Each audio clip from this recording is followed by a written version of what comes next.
Baik. Bismillahirrahmanirrahim. Assalamualaikum warahmatullahi ta'ala wabarakatuh. Nama diberi Nurul Izzati binti Nur Amli, nombor matrik 057966. Dan insya-Allah hari ini saya akan bentangkan tentang poster saya yang bertajuk Ibnu Hajar Al-Asqalani. Pertama sekali kita tengok tentang pengenalan poster ini. Poster ini membincangkan tentang seorang sejarawan dan ulama hadis terkemuka bermazhab Syafi'i, ahli sunnah wal jamaah, yang bernama Ibnu Hajar Al-Asqalani. Pernyataan masalah kajian. Ibnu Hajar ialah sarjana Islam yang sangat terkenal dalam sejarah Islam. Minatnya mendalam terhadap ilmu membuatkan kita kagum. Ketokohan beliau juga terselah dalam perkembangan ilmu sejarah dan hadis. Baik, objektif kajian, kita dapat mengetahui biografi ringkas Ibnu Hajar Al-Asqalani. Kedua, dapat menganalisis pandangan-pandangan sarjana Islam terhadapnya. Ketiga, mengenal pasti karya-karya Ibnu Hajar Al-Asqalani. Metod kajian yang saya digunakan iaitu melalui kajian sejarah di internet. Baik. Seterusnya kita pergi kepada biografi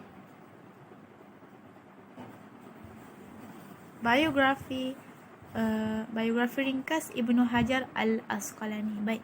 Biografi beliau, nama sebenar beliau ialah Ahmad bin Ali bin Muhammad bin Ali yang dikenali sebagai Ibnu Hajar Al-Kinani dan Al-Asqalani. Beliau dilahirkan dalam keturunan tokoh ilmuwan dalam bidang hadis dan fiqh.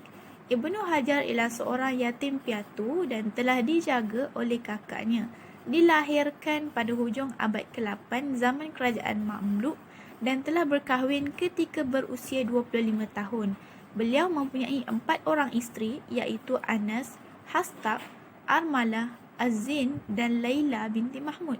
Beliau dikurniakan 5 orang anak bersama Anas, seorang anak bersama Hastaq, seorang anak bersama Armalah tapi meninggal dunia. Sepanjang hidupnya, beliau telah diberi kepercayaan memegang beberapa jawatan seperti pengurusi Majlis Mesyuarat Ilmu Hadis, pensyarah ahli fatwa, qadi al-qudat, imam khatib dan pustakawan. Beliau juga seorang yang dermawan. Baik, kita tengok pendidikan yang diterima oleh Ibnu Hajar Al-Asqalani. Beliau telah menghafal Al-Quran ketika berusia 9 tahun, telah memasuki maktab pengajian pada umur 6 tahun, berguru dengan Ibnu Utrush dalam ilmu fiqh, berguru dengan Syekh Afif ad-Din, mempelajari kitab Sahih Al-Bukhari di Mekah, kemudian menyambung pengajian bersama Qatan Al-Misri. Beliau juga telah mempelajari asas-asas ilmu fiqh, ilmu bahasa dan matematik. Beliau juga meminati ilmu kesusastraan dan telah menghasilkan satu anatologi yang berjilid-jilid iaitu Diwan Ibnu Hajar. Baik, kita tengok antara pandangan-pandangan sarjana kepada Ibnu Hajar Al-Asqalani. Abu Zuhrah dan Al-Haytami mengiktiraf Ibnu Hajar menguasai ilmu hadis. Kemudian Ibnu Taghribardi mengatakan Ibnu Hajar seorang imam, alim, hafiz, penyair, sastrawan dan penulis karya-karya yang banyak. Juga dikenali kerana kebaikan akhlak dan hemah komunikasinya. Oleh itu sifat-sifat ini menjadikan beliau seorang yang dihormati dan disegani. Okey, seterusnya kita akan tengok antara hasil karya Ibnu Hajar dalam bidang hadis dan sejarah. Dalam bidang hadis, beliau menulis kitab Al-Qaul Al-Musaddad fi Zab an-Musnad Al-Imam Ahmad yang di dalamnya membincangkan tentang hadis-hadis yang disangka sebahagian ahli hadis bahawa itu adalah hadis maudhu'.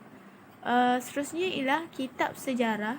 Sebenarnya kitabnya banyak lagi tapi saya ambil satu setiap bidang. Seterusnya kita tengok kitab sejarah. Kitab Ad-Durar Al-Kaminah fi Al-Uyun Al-Mi'ah As-Saminah. Di dalam kitab ini mengemukakan biografi tiap-tiap golongan, iaitu para sultan, raja, khalifah, ulama, umara, penyair dan selain dari mereka. Sekian daripada saya. Assalamualaikum warahmatullahi wabarakatuh.